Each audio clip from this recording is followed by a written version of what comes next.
Fala, galerinha! Beleza? Como é que vocês estão? Firme e forte? Muito frio aí, não? Nossa Senhora! Pelo amor de Deus!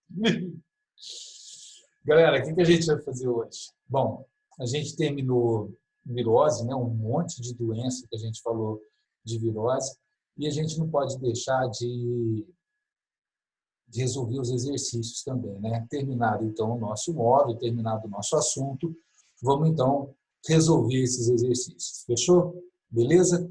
Então, tá bom. Então, vamos lá, galera. Vamos puxar a nossa apresentaçãozinha e chegar lá onde que a gente quer. Facinho os exercícios, viu, galera? Tranquilo, tranquilo, tranquilo. Então, vamos lá. Cadê? Aqui. Isso. Vamos tirar a carinha do tio Zizi, para vocês não ficarem incomodados. Depois eu volto. Então, vamos lá. Exercícios sobre virose. Estão prontos? Tudo certinho? Então, vamos lá. Devagarzinho, porque ninguém tem pressa. Fechou? Então, vamos. Exercício sobre virose. Zizo continua sendo eu, mesmo na pandemia. Então, vamos lá. Primeiro exercício diz assim, do Mackenzie, né? A simplicidade bioquímica dos vírus tem levado alguns cientistas a questionar se eles realmente são seres vivos. Para alguns estudiosos, os vírus são a forma de vida mais simples que existe. Mesmo os que não incluem os vírus entre os seres vivos, concordam que eles são sistemas biológicos, uma vez que possuem ácidos nucleicos e utilizam o mesmo sistema de codificação genética que todas as formas de vidas conhecidas. Então, um textozinho aí, fazendo a apresentaçãozinha de vírus, e a gente comentou sobre isso, né, galera? Que algumas pessoas acreditam que sejam seres vivos e outras não. Beleza? Tranquilo. Depois fala assim, julgue como verdadeiras V ou falsas F as afirmativas sobre vírus. Então, vamos ver aqui o que eles estão falando para a gente saber se vai considerar verdadeiro ou se vai considerar falso. Então, vamos ver? Primeiro, são acelulares e procariontes. Acelulares são, procariontes não, né, galera?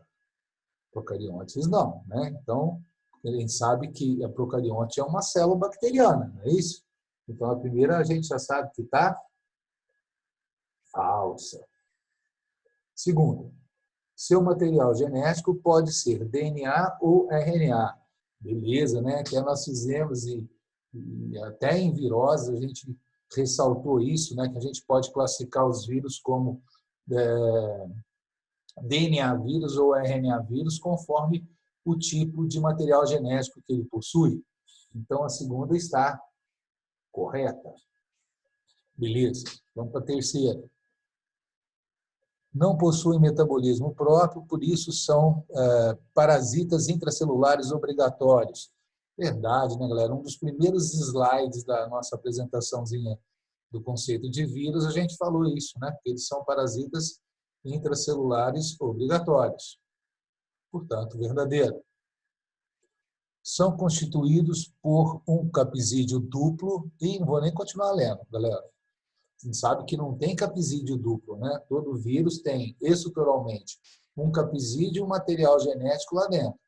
Pode ter enzimas lá dentro também e pode ter uma membrana ao redor, que são daqueles vírus que nós chamamos de vírus envelopados, não é isso? Então, nesse caso aqui, não existe capsídeo duplo, tá? Então, está errada a afirmativa, essa afirmativa aí. Vamos pôr F, beleza. Depois fala. Os retrovírus são portadores. Retrovírus é tipo HIV, hein, galera? Nós ficamos meia aula falando de HIV com vocês, hein? Os retrovírus, que são um tipo de RNA vírus, né? São portadores de RNA, tá certo? E da enzima transcriptase reversa. E isso, né, galera? Por isso que são chamados de retrovírus, né? São chamados de retrovírus porque são capazes, a partir de um RNA, graças à ação da enzima transcriptase reversa, fazer um DNA. Portanto, a afirmativa está correta, né? O normal é de DNA fazer RNA, né? Mas o vírus, os retrovírus especificamente, conseguem fazer a partir de um RNA vírus, a partir de um RNA do vírus, uma molécula de DNA viral. Beleza? Então, está certo. Agora, peraí, vamos guardar aqui a ordem. F, V, V, F, V. F, V, V, F, V. A letra E, né, galera? Está aqui, moçada. A letra E, então, é a nossa resposta. Beleza? Tranquilo? Primeira questãozinha, fácil. Vamos ver. Segunda questãozinha. Aí fala assim: surtos de sarampo na Europa levam ao reforço na vacinação. O objetivo é a redução do número de indivíduos susceptíveis na população para evitar a ocorrência de cadeias de transmissão a partir de casos oriundos, quer dizer, vindos, né, de outras localidades. Para proteger a população, então, eles colocam ali barreiras vacinais, né, para que a doença não progrida e, consequentemente, não contamine mais pessoas. Tá bom? Falamos de sarampo, né, uma doença muito séria que requer vacina, que faz parte da vacinação da tríplice viral, né? Lembra que eu pedi para vocês prestarem atenção, né, nas doenças que são ligadas à vacina. Nesse caso da tríplice viral, o sarampo, a cachumba e a rubéola. Falou? Vamos lá. Desde o início do ano de 2015, a Europa vem sofrendo surtos dessa doença contagiosa, causada por um vírus envelopado, aquilo que a gente falou na aula, na questão anterior, né? Sobre ter um envelope de membrana ao redor, determinados vírus podem ter, envelopado, que afeta principalmente a população infantil. Sua prevenção mais eficaz sua prevenção mais eficaz é por meio da vacinação.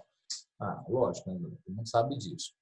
E é justamente isso, né, galera? As crianças, né, que não foram vacinadas é que são mais susceptíveis, porque os adultos provavelmente já foram vacinados, né? Por isso que a população mais infantil não vacinada é a mais susceptível. Aí ele vai fazer duas perguntinhas aqui. Então, é uma questãozinha aberta, né? Cite a forma de transmissão e dois principais sintomas do sarampo. E na letra B, quanto aos envoltórios presentes, o que diferencia um vírus envelopado de um vírus não envelopado?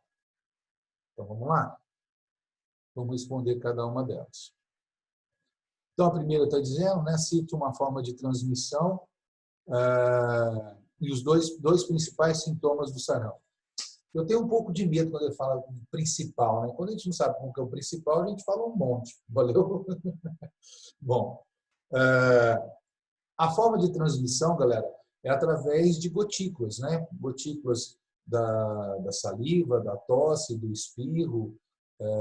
É um vírus também bastante resistente. Ele, ao contrário do corona, e a gente comentou isso na aula, ele é um vírus bastante leve, ele fica em suspensão no ar durante muito tempo, tá bom? Por exemplo, o ar-condicionado não transmite corona, né? Através do ar-condicionado. E no caso do sarampo, sim, que é um vírus muito menor, bem mais leve, e ele é possível de se contaminar através, né, de gotículas suspensas no ar, mesmo que tenha passado pelo ar-condicionado. Mas só para te dar uma referência, né, do quanto o sarampo é facilmente transmissível. Ele é um dos mais facilmente transmissíveis.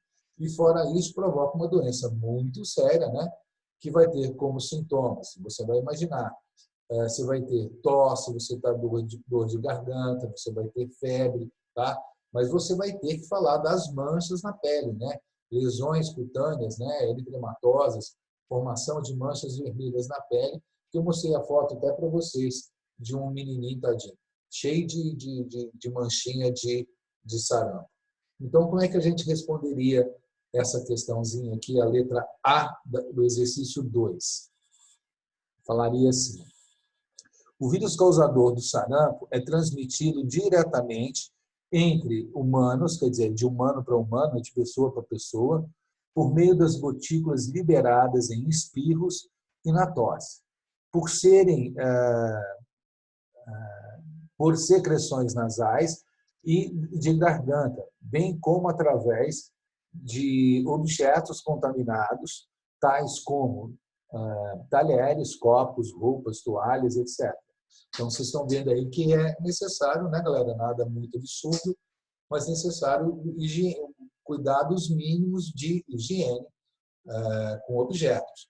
Mas, fora isso, infelizmente, através da suspensão no ar, né, esse vírus pode contaminar muita gente. Tá? Ele tem uma razão de contaminação muito maior do que o da gripe, muito maior do que o do corona. Muito, muito maior do que o do corona. Entendeu? Que é a referência que nós temos hoje. Né? Aí ele está falando ainda dos sintomas que a gente ainda não respondeu. Então, vamos continuar a resposta. O sarampo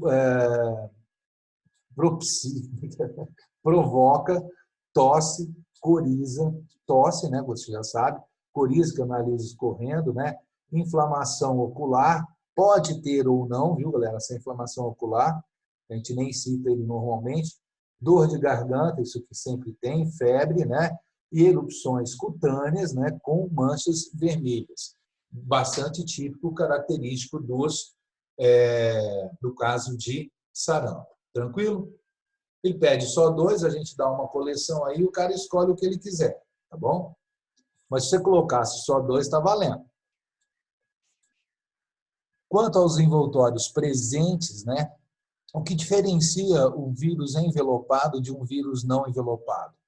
Nós falamos durante a aula também, né, galera, que os vírus envelopados são aqueles que, do lado de fora do capsídeo, possui ainda uma outra camada de proteção, que é uma membrana lipoproteica, né, de constituição lipoproteica, semelhante a de uma membrana plasmática qualquer. Fora essa membrana, né, incrustado nessa membrana, eu vou ter uma coleção de proteínas típicas, né, de cada vírus. Por exemplo, o corona é uma, a gripe é outra, né? São moléculas, são vírus que possuem moléculas proteicas ao seu redor, por isso dá aquele aspecto de parecer uma coroa, ok? Então vamos responder. A B, que diz assim: um vírus envelopado tem o seu capsídeo envolvido externamente por um revestimento membranoso do tipo lipoproteico. Os vírus não envelopados não apresentam esse revestimento membranoso. As proteínas imersas, né, nesse envelope lipídico dos vírus envelopados são proteínas de cada tipo de vírus. Eu falei para vocês, o grupo de proteínas que envolve, né, nessa membrana, nesse envelope membranoso do vírus é típico de cada vírus.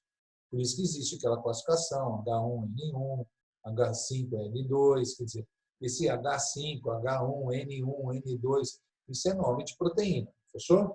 Ou classificação de proteína, melhor dizendo. Então, galera, exercíciozinho 2 também já foi muito tranquilo, muito fácil. Tá bom? Perguntou sobre doença e sobre estrutura.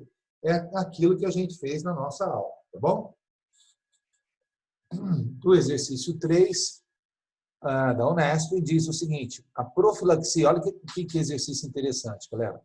A profilaxia pré-exposição, então PRP, ao vírus HIV é um tratamento que consiste no consumo diário, tá? Diário, de um antirretroviral chamado Truvada.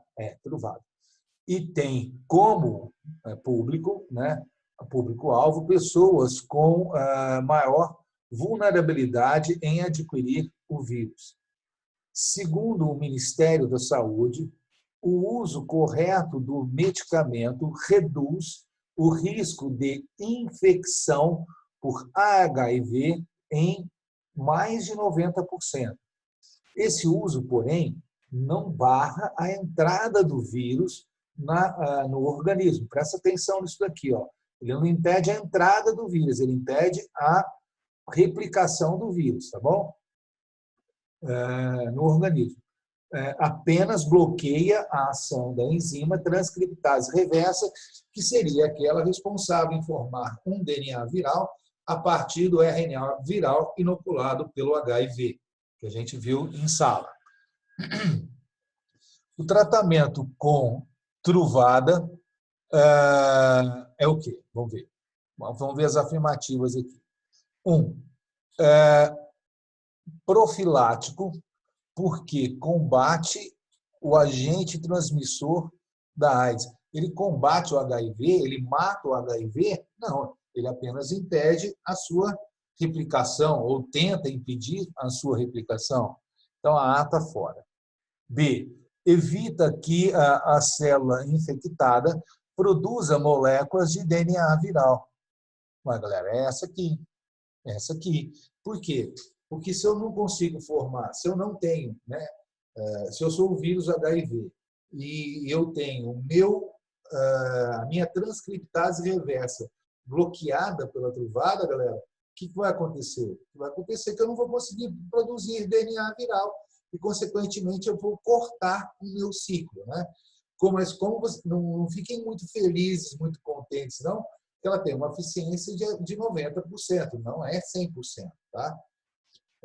Então, é indicado aquelas pessoas que têm maior risco, né, de contágio, mas não é um porto seguro, falou? Isso não impede, né, ou não dispensa o uso, por exemplo, de preservativos, tá bom? Vamos ver a C. Dispensa o uso de métodos contraceptivos. Já falei, acabei de falar isso aqui, galera, sem saber, perdão. Então, não dispensa, né? Impede a entrada do vírus? Não impede, ele entra do mesmo jeito. Pode ser eficaz contra outros? Não, galera. Você sabe que todo retroviral é específico àquele tipo de vírus. Falou?